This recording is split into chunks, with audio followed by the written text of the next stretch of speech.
go beyond market headlines to understand the reasons for the day's movers and shakers. And get your portfolio ready for tomorrow. Beaming live from the CNBC-TV18 Motilal Oswal studio.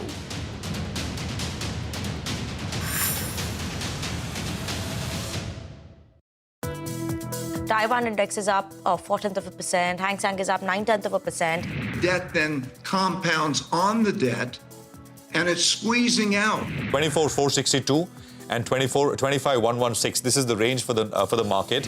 Whether foreign banks should be allowed a higher ownership. 24,667 is where the Nifty started at. The Nifty Bank is at about 55,800. Global market just want to hear one news. What is going to happen on trade tariff side? Eternal up for another day in a row. So today it's up close to about 5%. That's the top gainer. Monetary Policy Committee expected to cut rates for the third consecutive time. GST collections are now above 2 lakh crore rupees, which give confidence to the council to consider trimming the slabs. Around 5 minutes back, it was mostly in the green, but now what we're seeing, a little bit of selling pressure across select names. I think if we had started this program about an hour and a half back, I think we'd be up to about 24,900 on the Nifty. So that's been a really fast-moving market. But the direction of travel has been up, a little lower off the highs as we start this edition of Closing Bell. But that's where we are at. We're coming to you from the CNBC-TV18 Motilal Oswal studios. This is Closing Bell. I am Prashant. With me, my colleagues Surabhi, Reema and Nigel. Guys, good afternoon. Hi. Afternoon. We're heading into the Nifty weekly expiry now and the RBI policy tomorrow. So we are, and I think it's the green that you and I are wearing, plus the fact that it's World Environment Day. Yeah. It's all green. The market's chosen to go green yesterday and today. Let's see.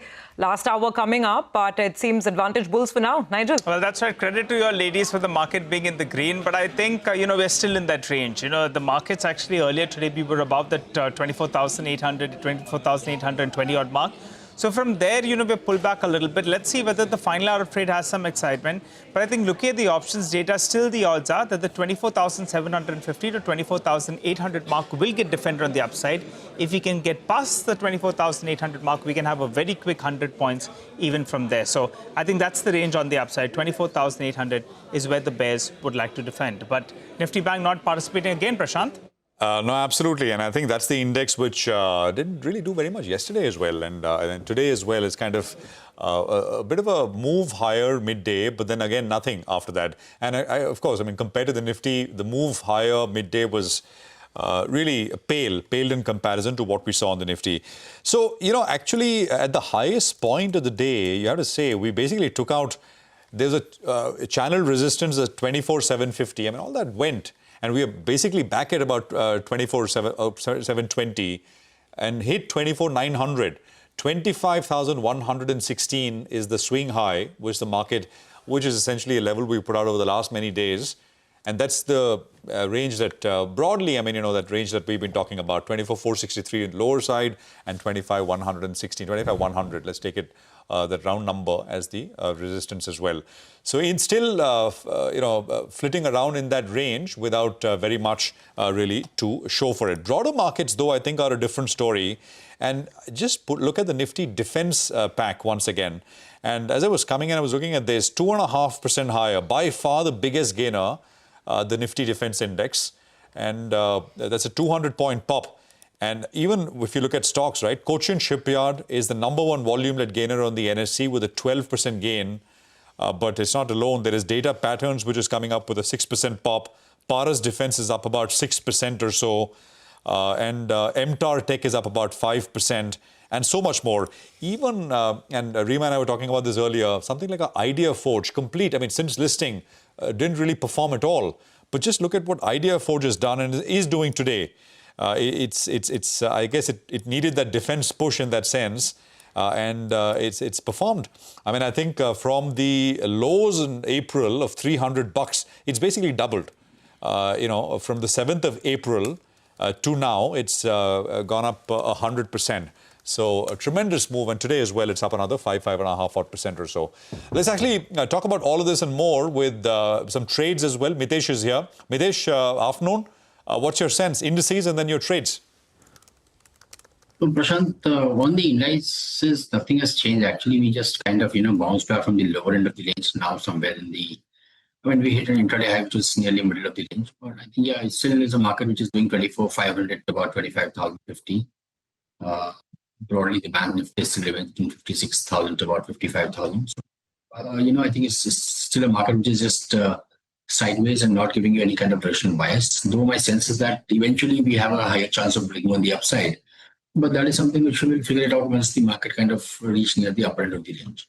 So for the time being, suggest trading with more of stock-specific biases. Do you want to tell us the trades that you're recommending now?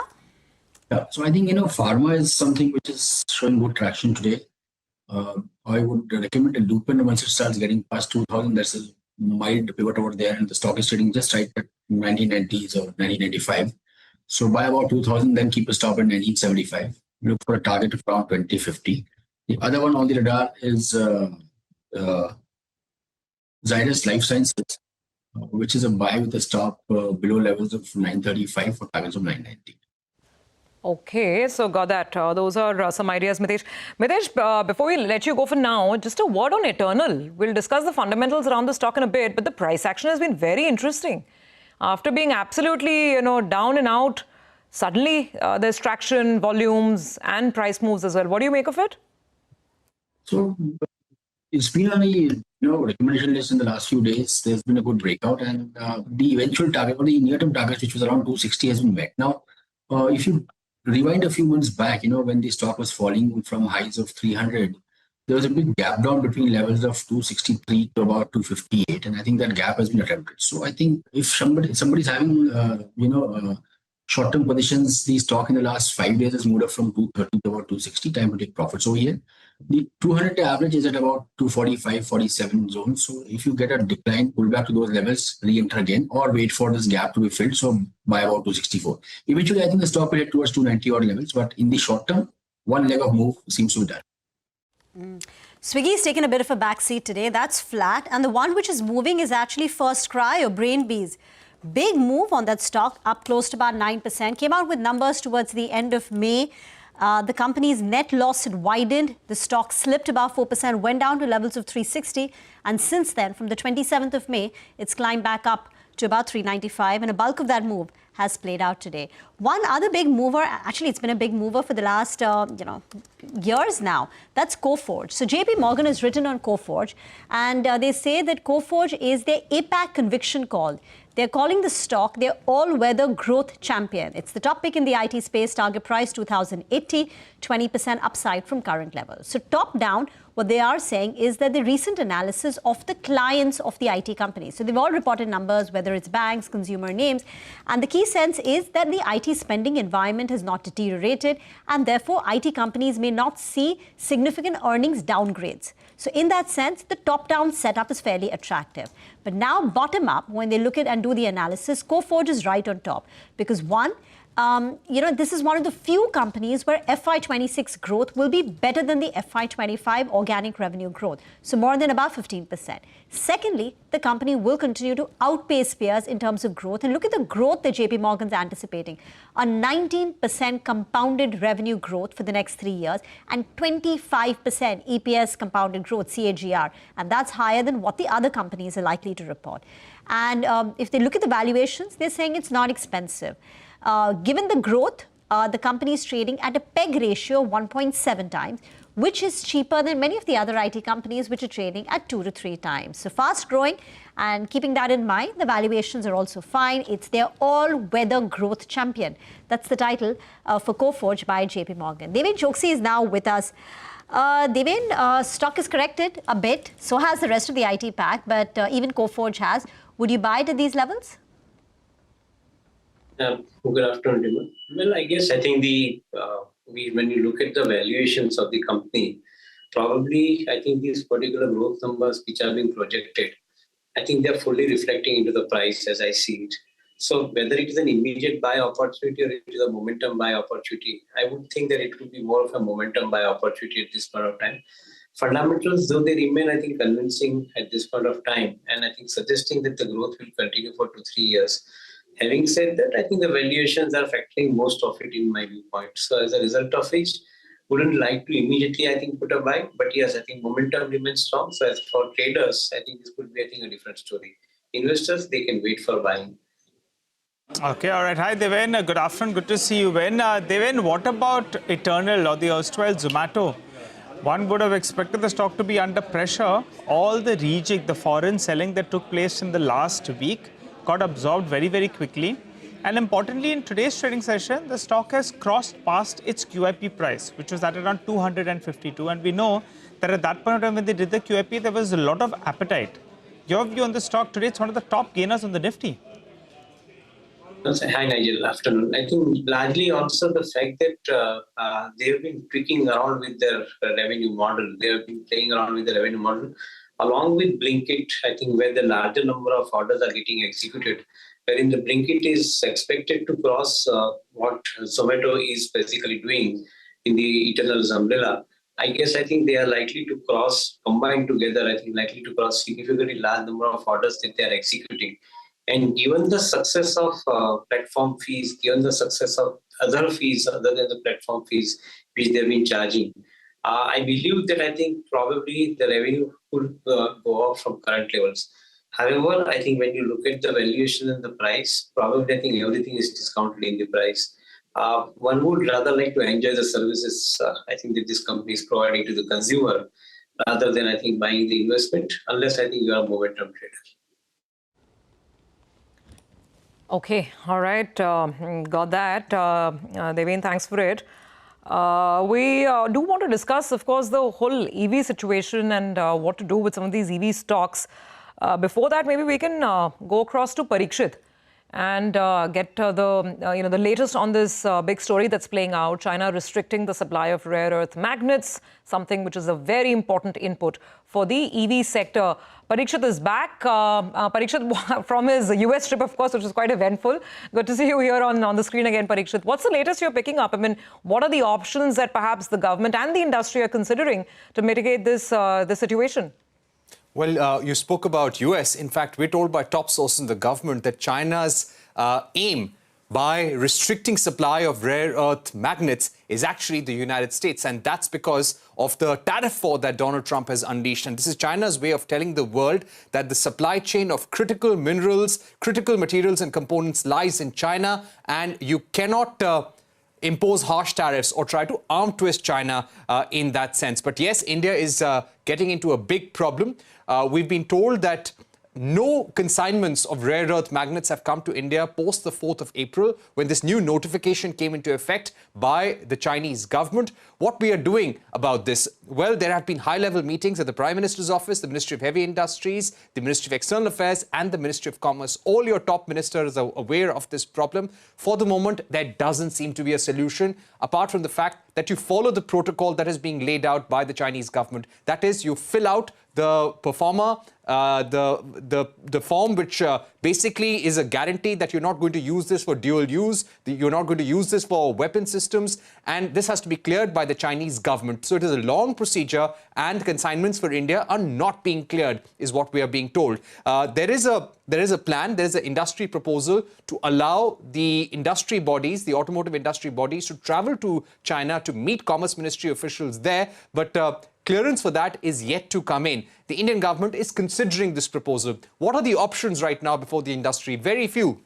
Number one, rather than importing just rare earth magnets, you import a full sub-assembly. That is something that we can do from China, but that is a problem. Problem is you have quality control orders which bar you from doing so. Number two, you have criteria in the PM e-drive scheme, also in the PLI scheme, and if you're a beneficiary of those, you will be actually contradicting the criteria. So the government will have to tweak that. But yes, the government is considering industry's proposal to get full sub-assemblies from China. Number two, you can also look at getting supplies from countries or companies which have a pre-existing inventory of rare earth magnets. The problem there is the cost and whether such a company would be willing to give inputs to India at such a point. Number 3, companies which have inventory of rare earth magnets would like to stagger production, probably reduce sales, reduce production, but keep the sales going in some way or the other. And those which do not have enough running stock, they may have a problem of actually shutting down production altogether. Okay, so it seems like a pretty complex situation at this juncture till some sort of a breakthrough is arrived at. Parikshit, thanks very much for that. Let me take this back to Deven. Deven, obviously, we need to see how this gets resolved. All the companies have gone on record admitting that this could impact production quite severely. But if we park this magnet problem aside for a bit, I mean, how would you be willing to play the EV ecosystem, if at all? I mean, Ola has been a very bitter lesson for investors. Ather is in the market now. You could play it via existing, giants like a Bajaj Auto or TVS for that matter. Any picks here on the EV side? Yeah, I think, as you mentioned, the established player like Bajaj Auto, I think, remains relatively more comfortable bet. Yes, they too get affected, I think, if this magnet problem persists. But in my viewpoint, I think this company has relatively better handle to, I think, run the subject. And that's where we remain more comfortable compared to their newer entrant peers who are basically struggling on various other accounts. So maybe I think because of Bajaj Auto's strength also in the three-wheeler, four-wheeler kind of a vehicle, which is commercial vehicle in the EV space, I think there also, I think this company has relatively much better amount of say in the marketplace, and so it is making money as well. So we remain otherwise very positive. Hope this particular magnet problem gets resolved in a quicker time. Then probably I think the growth could be in double digits for a company like Bajaj Auto as we see it.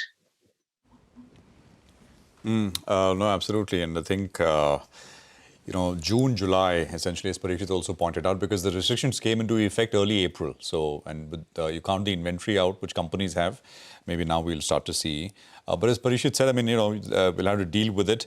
And this is largely aimed at the US. And of course, everybody gets hurt in the process. But, it's the US, the China is really focusing this on.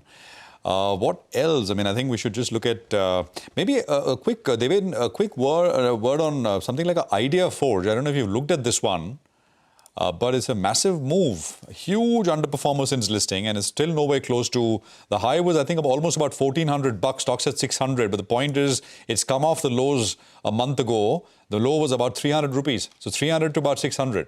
Is this generally this rub off on defense? And they do a lot of defense drones. So is that rub off, or is it something to do with numbers? Have you taken a look? Yeah, Prashant, I think the market is super excited with the drones business of, I think, most of these companies. And why not? I think they're launching the newer drones, newer range of drones, and they're getting, I think, the orders as well. However, I think in this excitement, we are seeing a significantly large amount of premium given to most of these companies. While I'm not against the fundamental, I find that I think the valuations are fully reflecting everything. There is going to be an opportunity for Make in India kind of drones, I think, which are getting exported. So that is going to be a big time opportunity. However, it would significantly demand a large investment or a big investment for most of these companies, one. And that too, it will take some time, a couple of years before which I think this starts delivering them. So in my viewpoint, yes, in the near term, everything is in the price. Maybe market correction would be a better opportunity to buy into companies like Idea Forge. Okay, all right. Thanks a lot for that, Deven. But I think Ekta is standing by. She's here to update us on a few of these pharma names that are bucking the trend. Ekta? Well, yes, I'll start with Dr. Reddy's, where HSBC has upgraded the stock to buy from hold and a target price of $14.55. According to them, semaglutide is a big fat opportunity, and the sales will help return to EPS growth path within a year of launch in terms of key markets. They bake in semaglutide sales of $280 million in FY27, mainly driven by the Canadian market. Lupin and Zydus are in focus on the back of an Axis cap note. A US court has allowed Lupin and Zydus to expand their patent argument scope on MyBetric generic And other generics such as MSN as well as Ascent are pursuing full argument scope. So basically Lupin as well as Zydus have just joined the other generics in terms of expanding it. Lupin and Zydus will now, according to them, have more ammunition to defend their at-risk launch, which is they did that in April of 2024, and it will possibly reduce the financial penalty as well. Wockhardt held its investor call today. They expect the antibiotic drug Zenage to be in the Indian market by mid next year. They expect to market the drug in the US sometime in 2026, 2027.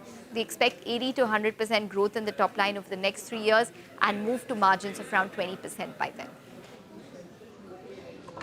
Okay, all right, Ekta, thanks a lot for that. Well, Devin, coming back to you, what's your view on these pharma names? Well, yes, I think definitely some positive news from companies like Dr. Reddy, who is entering into the agreement for the biosimilar, where the business, I think, looks, pretty stable, or maybe, I think, quite exciting for growth purpose as well. Not completely sure about, I think, what kind of margin addition it would do, but the fact remains that I think they are entering into this particular segment, I think, which is just opening up. So in my viewpoint, I think the likes of Dr. Reddy could remain relatively more stronger going forward as well. Fortunately, I think the other side, I think there is a cost side of the activity, I think is largely under control. So promises to be better margin in this current financial year 25-26. At the same time, I think the continued growth in excess of 15% in the business. So certainly, I think remains positive. Valuation-wise, not too expensive. Maybe I think the market is giving opportunity at current levels and maybe at lower levels further opportunity. Okay, I think what we're going to do is we're going to take a quick commercial break here. Devin, thank you very much for that perspective on a bunch of issues, a bunch of stocks and sectors as well. Really appreciate it. Well, what we're going to do is take a quick commercial break here.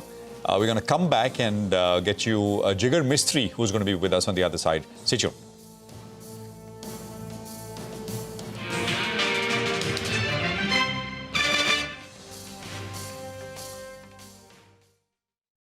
Inflation is set to remain below 4% for this entire year, even go as low as 3.5%. So should the Monetary Policy Committee and the Reserve Bank cut interest rates by 50 basis points this time? Or should they remain cautious because growth is strong, as the fourth quarter GDP numbers indicate? Watch the monetary policy on CNBC-TV18 on June 6th, along with a band of expert economists and policymakers who will decode for you what the policy means to your investments, your savings, and your business. Only on CNBC-TV18. The RBI monetary policy at these times.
Okay, welcome back. We got the market, which is actually absolutely flat, and we got what the Nifty bank that is flat. The Nifty is up 140 points, right where it was when we started at 230. Jigar Mistry is with us now, co-founder at Buoyant Capital.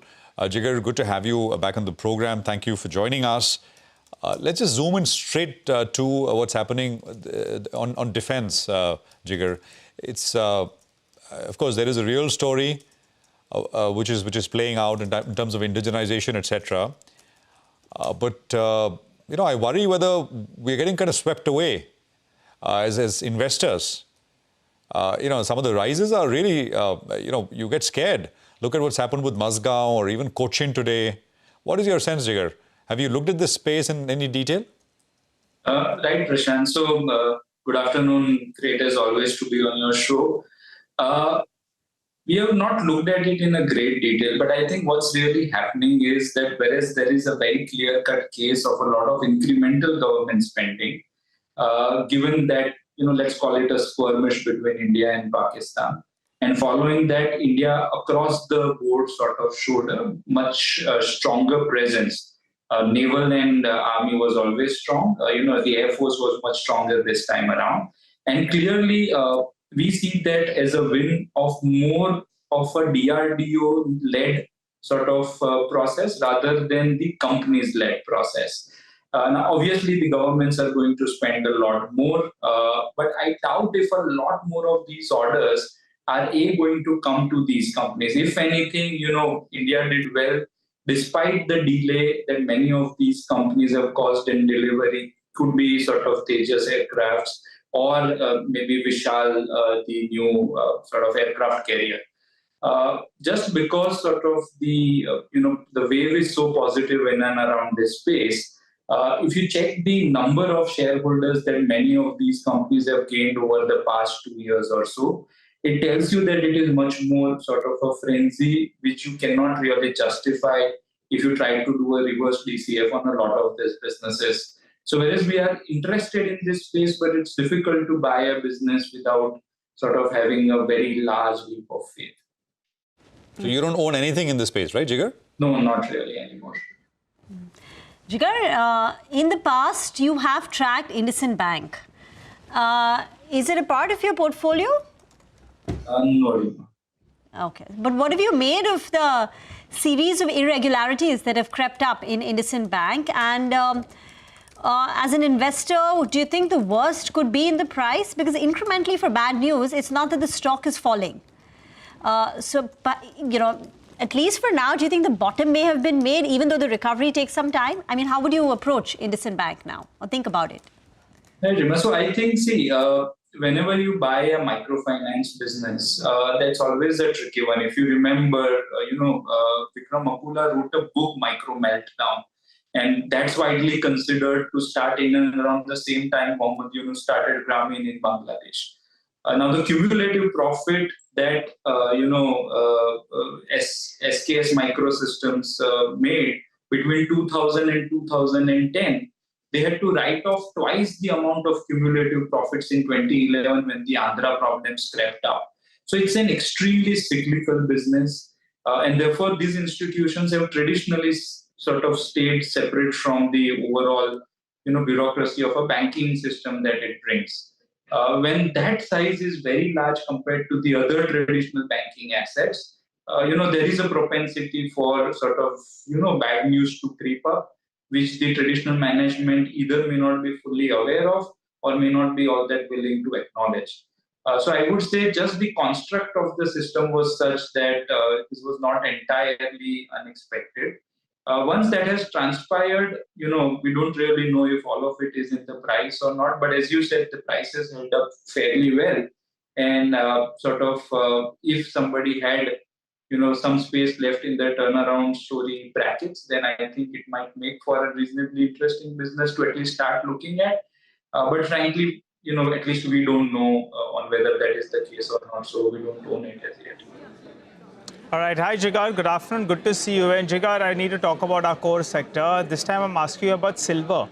Silver has actually underperformed what gold has done. And we know here in India, there's only one way to play it, right? Hindustan Zinc is the only one that you can play if you want to play the silver uptick. And as we speak, it's hit 1,04,000 rupees per kg, which is the lifetime high. What's your view on silver as an asset? And I think you were positive on the conglomerate, right? One of the largest metal conglomerates here in India, Vedanta. Tell us more. Hi, Nigel. So yes, gold became sort of more like a no to dollar than a yes to gold, right? Obviously, Indian households own gold for various reasons. But if sort of I'm a global asset allocator and I'm seeing dollar index fall from 110 to below 99, I have 2 or 3 options to get in. Maybe I can allocate more to emerging markets, but then China on a rolling return basis hasn't made me money. So what else can I look at? That goes true for most countries that are, looking to de-dollarize in whatever shape and form they can. Now, Western economies, like say Canada, I think sold a large part of its dollar 2 decades ago. So Western economies don't de-dollarize by gold, but at least India, China, they would do that, looking at gold and various other things which are non-dollar. And therefore, when you denote the price of these commodities into dollar terms, that will sort of show a reasonably decent increase. Now, again, we go back to traditional formats. We always used to have these gold to silver ratios, and those ratios started hitting at the low, and now that gold doesn't really have a propensity to go up, so let's sort of all buy silver. So I think it's part of that whole age-old cycle, which will keep repeating itself. Our sense is that the way in which it sort of manifests into an equity investment in India are the 2 names that you just mentioned. If you get some decent liquidity, then the zinc asset may make some sense. But in absence of which, if you're generally positive on the commodity complex, which we are, then I think the conglomerate makes a lot more sense. So I would say the silver to gold is much more a cyclical play, more a no to dollar than a yes to gold or silver. But the way to play this is to buy commodity stocks. Okay, got that point. Jigar, hi, good to have you on the show today. Finally, before we let you go, tomorrow's RBI policy. Everyone's expecting rate cuts, maybe tomorrow, and of course, more further down the line. But the question is, what should one play, in financials? Because there's one worry about whether NIMs will come under pressure, because the moment those rate cuts happen, you have to pass on to your end customers. By the time your deposits are repriced, it takes a while. So NIM pressure is a concern. But on the flip side, analysts are arguing that this will at least boost credit growth, and the market's hungry for growth. So you tell us, what do you like and what are you staying away from within the lending space specifically? Right, so first, I think we don't really see a space for a very large rate cut, right? Because that has to follow the mother curve, which is always the US Fed fund target rate. And that has not really been cut in quite a while. And given where we think, the impetus of the inflation will take the US rates, India will have very little room to start cutting. I think the policy rates as well as the market rate, so Fed fund target rate minus repo or the 10-year differentials, I don't think there has been a smaller sort of differential in the 23 years that we have the data for. In which case, the RBI will also be wanting to look at how the whole tariff tantrum plays out before committing big. So if at all they cut tomorrow, my sense would be 25 bips, which would make sense, anyways, you also mentioned a lower yield means that assets gets repriced faster than liabilities. And the ones with floating sort of assets are a lot more vulnerable. And obviously the microfinance, smaller banks actually get hurt more. So if you must play something in the banking space, then the fixed lending 10-year banks make a lot more sense. Eventually this needs normalize. So it's again a tactical move, not really something that you want to do every day. But for the day, I think the one with higher fixed proportion of lending and a floating sort of liability will be the ones to benefit a lot. Okay, all right, Jigar, good conversation as always. Thank you very much. Good to have you with us here. What we'll do is we'll take a quick break and we're going to just leave you with a soundbite. TVS Motors announced Sudarshan Venu will be the next chairman of the company effective the 25th of August. Here's Parikshit speaking with him about succession plan. Listen in. I'm very grateful to my father for the succession planning and for the responsibility and opportunity. I'm also truly grateful and for his continuous advice and guidance, which I really value and cherish, so it's really special. I think these declarations are there, and the group continues to focus on the core values and the sectors that we are in and how to grow. I'm just very thankful for the way things are, and it's always good to have clarity and focus on the future and how to really do something that benefits customers, employees, shareholders, and the whole community at large.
Welcome back. Nifty holding with solid gains. The bigger game is in the broader market. Stocks like Hindustan Zinc spiking up because of the spike we've seen in silver prices. But remember, the more liquid name, which is actually owned by Hindustan Zinc, is Vedanta.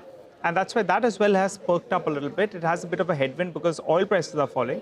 But if the metal cycle is going to do well, then that conglomerate has a special situation. And that's why, in fact, we're seeing a bit of an uptick. It was in the red. It's moved up a little bit. But it's that time of the day when we move to D Street Chatter. Nimesh joins us to tell us what's he picking up. Nimesh?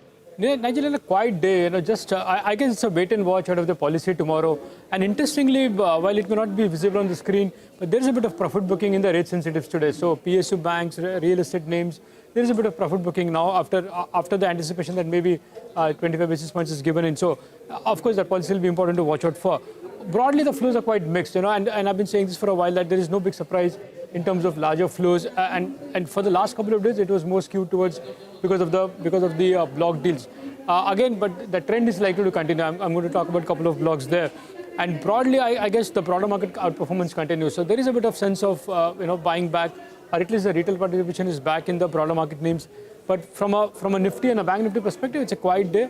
I guess a wait and watch out of the policy tomorrow. All right, but a lot of kabacha also to call it. A lot of news coming in there. What are you picking up today? The few stocks on your radar? Sure. So the first stock on my list today is Swiggy. That's been buzzing in the last couple of days. The delivery volumes have also picked up last I checked. And again, the sense is that one large leading domestic mutual fund has been an active buyer in Swiggy of late. So that explains the bit of outperformance there.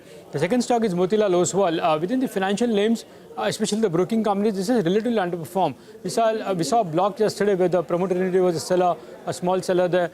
But again, there I understand some domestic mutual funds and one leading global fund has been accumulating off late. So that's Motilal Oswal. The third couple of stocks where there is selling today, especially the real estate names, both Godrej Properties as well as GLF, may not be visible in the stock price, but clearly there is some bit of profit booking happening in both the real estate names today. And the last is Bajaj Finserv. Again, for the last couple of days, the stock has been under pressure, and largely because there is a large anticipation of a block coming very soon in Bajaj Finserv. So that explains a bit of softness in last couple of days in Bajaj Finserv. Well, interesting list, as always, Nimesh, and blocks and blocks and blocks, lots of blocks coming. Well, thanks for that. Mitesh is with us with what to buy or sell today for a reverse trade as we come back tomorrow. Mitesh, what do you have? So, a BTST on DMart, I would recommend with a stop below 41.35 for targets of 41.90. And Coforge is the other one. It's near the day's high, so come up marginally, but I think the sector is quite positive. So keep a stop below 17.54. Look for targets of 17.85. Okay, all right, Mitesh. Thank you very much for all the trading advice. You have a good rest of the afternoon, and we'll catch up with the markets again tomorrow. Now on to a really, really important story. There's a growing buzz that perhaps this time when the GST Council meets, and that's going to be sometime in July, they could be looking at perhaps more than just a little bit of a tinkering of rates here and there and moving of some commodities up and down, goods up and down. Sources, in fact, are telling CNBC-TV18 that the government could propose to the GST Council a much bigger slab rationalization this time in the upcoming meeting. We have Timsy joining in with what she's picking up from her sources. Timsy. Well, yes, sources are telling CNBC-TV18 that the government is likely to propose to switch to a 3-slab structure in the upcoming GST Council meeting. At the outset itself, let me remind that this is not the first time that we are hearing about this proposal. There have been many times in the past when this proposal has actually moved forward to the GST Council, but the Council did not decide in favor of it. Let me begin by mentioning that this particular proposal actually first featured in 2017 itself, the year when GST was launched in the country by then Finance Minister Arun Jaitley, who had proposed this as a vision for moving towards one nation, one tax, where he had said that probably once revenue stabilizes, we can consider doing away with one slab, that is moving from 4-slab structure to 3-slab structure. And that is when he had proposed that the most possible way to moving from 4 to 3 slabs is by doing away with the 12%. And again, we are at the same juncture where now what we are picking up from sources is that the center is likely to propose to the GST Council to consider doing away with the 12% slab. The GST Council, which is expected to meet either in end of June or early July, because it has to meet before the monsoon session begins, which is slated to begin from 21st of July. So if at all Council meets before that, and given the fact that this proposal has been now doing the rounds of fresh, it could be that the centre could move this proposal to the council. Now, what is supporting centre's view to move this proposal? Firstly, GST collections are above 2 lakh crore rupees, which give confidence to the council to consider trimming the slabs.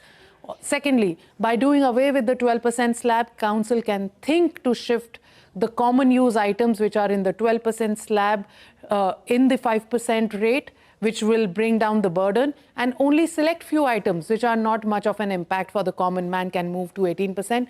Basically, not too much of a burden on the common man, which will give another comfort. Thirdly, by doing away with the 12% slab, council can trim the rates with keeping revenue neutrality in place, because after all, any decision on rates is taken on the fact of that it should not be impacting revenues largely or too hugely that both states and centre are unable to absorb it.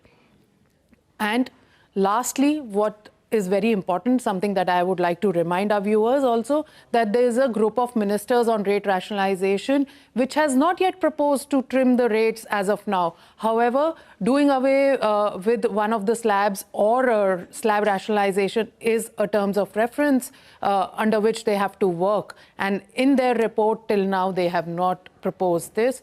Council is the apex body where states and centre unanimously take a decision. Neither states can alone take a decision nor centre. So something that we'll have to wait for. But yes, the proposal to do away with 12% rate, as we know, is not something new that is coming to us. But yes, the timing right now could be suitable. Let's see what happens when the council meets. Well, yes, the market seems to be getting a little excited about it, though as Timsy is saying, that this might just be revenue neutral. That would be the objective of perhaps the GST Council. Thank you very much for that, Timsy. That could be a very important development to watch. Guys, you remember what the last GST Council meeting headline was? Remember? Popcorn, caramel popcorn. Of course. 4 slabs for popcorn. Maybe this will be a little more sort of eventful, meaningful from a market, news, economy perspective, if indeed there are those slap changes. Absolutely, and I think we'll keep an eye on this one.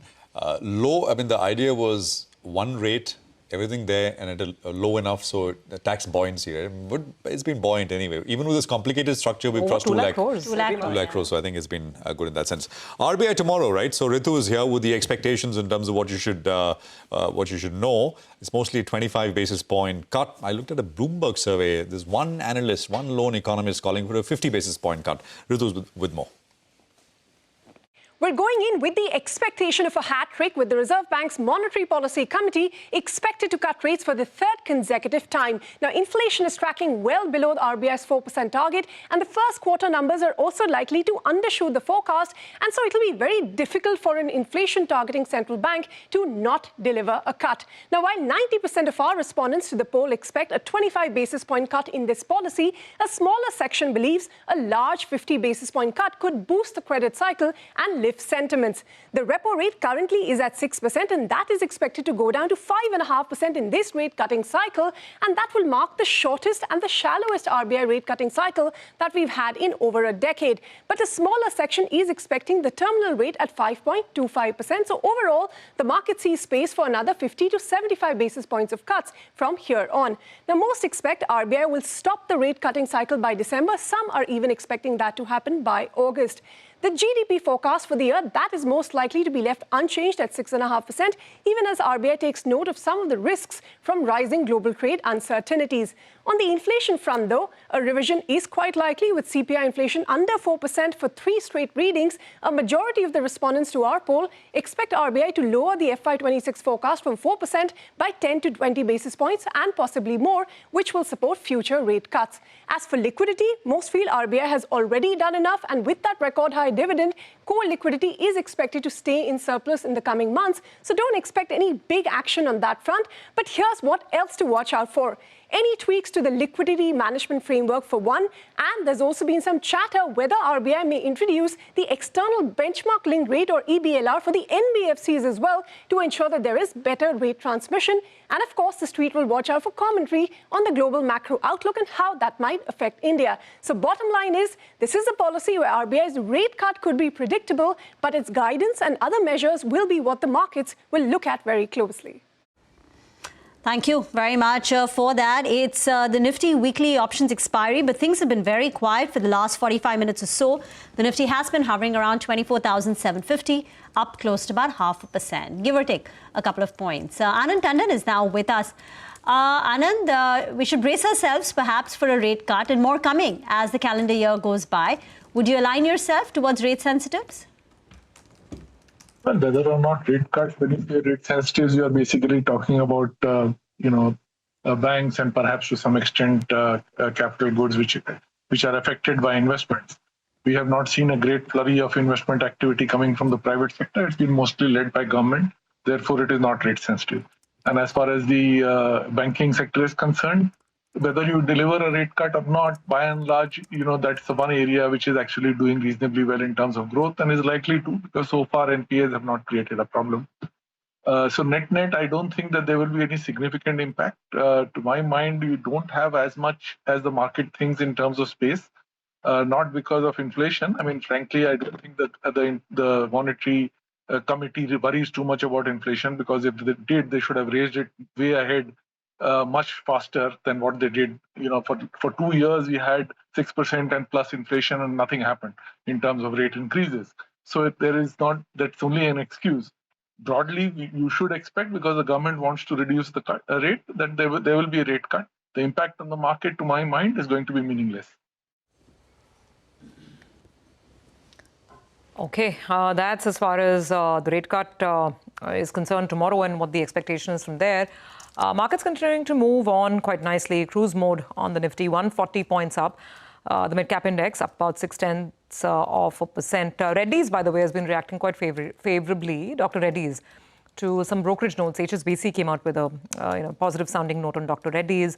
Trent is up, and Reliance itself today is fighting well for the bull. Some positive commentary on Reliance as well. By the way, I think it was JP Morgan that came out with a bullish call on RIL. Anand, good to have you on. I wonder if you've been noticing these moves that suddenly these internet platform companies, Swiggy, Zomato, the kind of moves that are happening here, especially on Eternal, Zomato. There's quite a bit of buying action that seems to be building up. Do you like any of these stocks, any of these businesses? Well, I mean, from the point of view of execution, clearly Eternal has done very well. And it appears that, it is actually gaining market share compared to its competition. If it does become a situation, so one of the biggest issues that was there in this space is the fact that if you have well-funded companies, there will be actually a continual fight till market shares get settled. It looks at this stage that you have one company which is doing exceptional kind of performance in terms of execution, whereas the others are lagging. Now, unless the others pick up some amount of market share increases and start offering more competition, it may actually become a dominant player situation, in which case, obviously, their ability to generate revenues and margins will absolutely increase. So it's possible to explain why it is that Eternal is doing better than some of the others. It may become a winner-take-all, but for now, I would still think that you will have some more competition being put up from the likes of Swiggy and so on. The space is still fairly competitive. Would you want to buy at this stage? I think if you are with the market and you want to be in this, then clearly Eternal is the preferred portfolio pick. One shouldn't try and do too much cherry picking in terms of seeing whether there will be a turnaround in the others and whether the execution will improve, because by and large, it's always the one that is executing well which tends to build the momentum and keep that execution advantage unless something dramatically changes. Obviously, valuations always remain a concern, but right now I don't think that's something that the market is worried too much about. So yeah, from a portfolio construct, this is definitely still an area that is growing well. No, got that. Anand, stay with us. What we're going to do is take a quick commercial break here. 10 minutes to go for close. Now, with regards to US, the big talking point is essentially Trump's big spending bill. Elon Musk has come in and bashed up the bill, said, well, it's an abomination, etc. I spoke with David Seif. He's chief economist of developed markets at Nomura Securities International. He disagrees. He says, well, this bill is not going to blow up the deficit. It's not a deficit bomb in that sense. It's just sort of, renewal of tax cuts which were announced back in 2017. If anything, with extra tariff collections, etc., deficits could come down. That's a pretty interesting view, I thought. So let's just listen to it. This, of course, was on our program, The Global Reset, on CNBC-TV18 Prime. Listen in.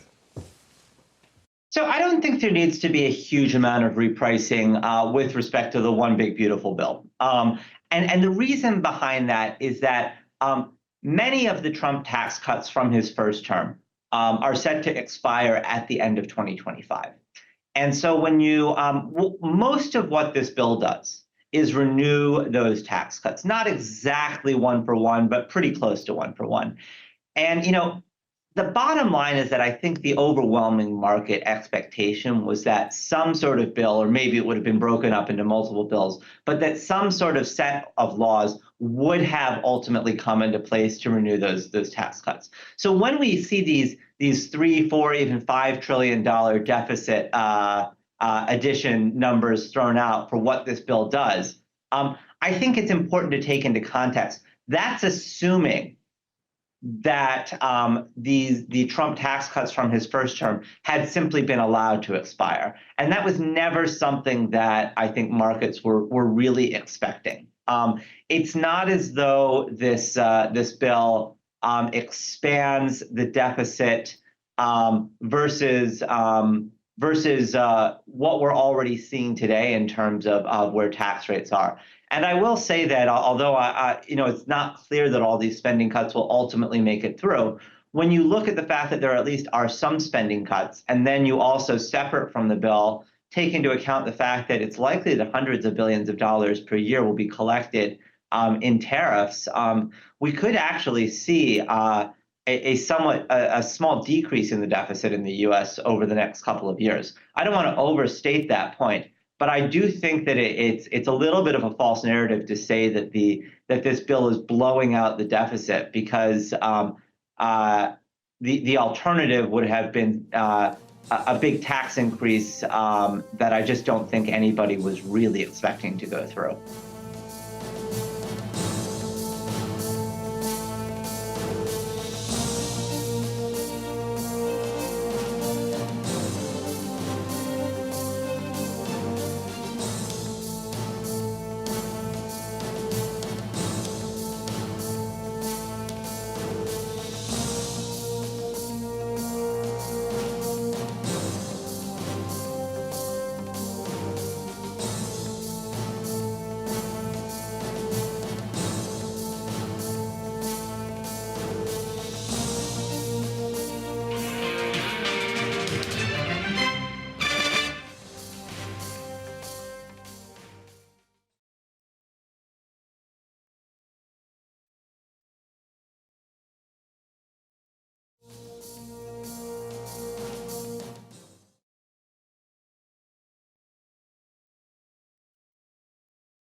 Welcome back. About 3 minutes left to close today's trading session. In conversation with Anand.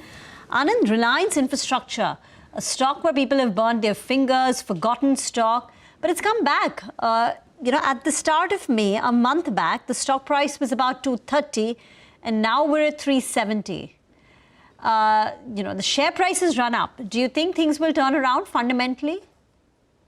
Unless they turn around, obviously, the share price wouldn't have been moving up. There is obviously expectation of debt getting under control and so on, and that would trigger the value from the rest of the assets. Unless you are a great follower of how the debt moves, it's a little difficult to take a call, and you are going to look for various settlements, etc. So, I don't have a clear grasp on how the fundamentals look at this stage. But if you are an asset-owning company, finally there is the equity value is a residual value after all the debt has been accounted for. And from that point of view, the very fact that the market is taking it up means that there is some expectation that the market things can turn around. Bottom up then, India's always been a bottom up story. What stocks would you like at this juncture? So I don't see the bottom up story right now. I think from bottom up, it's actually the macros are looking very good. the micros are looking terrible because they are absolutely anything that you might want to buy is trading between 60 and 100 times, 2-year forward earnings. And I don't see myself buying much at that price. So basically, at this stage, I think it's best not to discriminate too much and just ride the market itself. So a good policy would be to take a mix of indices that you think are going to do well, whether it is large cap, mid cap, or small cap, and just invest in that. And sectorally, would you have a bias? You've spoken about banks in the past, for instance, but defense continues to do well, defying all. Yeah, go ahead. From the point of view of where the orders will come from and where the order book itself may be good, obviously, you are, besides the banks, there is defense, there is some core infrastructure companies which will continue to do reasonably well. And there may be one-off kind of situations where once the noise from the US settles down, we can figure out which of the outsourcing companies, whether it is pharma IT or it is electronic manufacturing, etc., will actually end up scoring or not benefiting. Some of the more traditional industries like textiles and garments, etc., may also find some opportunities holding up, which is why I said that there are sectors that will obviously do a little better than the others. So you will look for relative performance. In absolute performance terms, I think one has to be somewhat muted in terms of expectation. Thank you, Anand, for joining us. We'll connect with you after the break. Just wrapping up today's trading session. Good day. It's been a fairly broad-based rally. Market gains healthy, up more than about 0.5%. 140 points up on the Nifty closing above 24,750.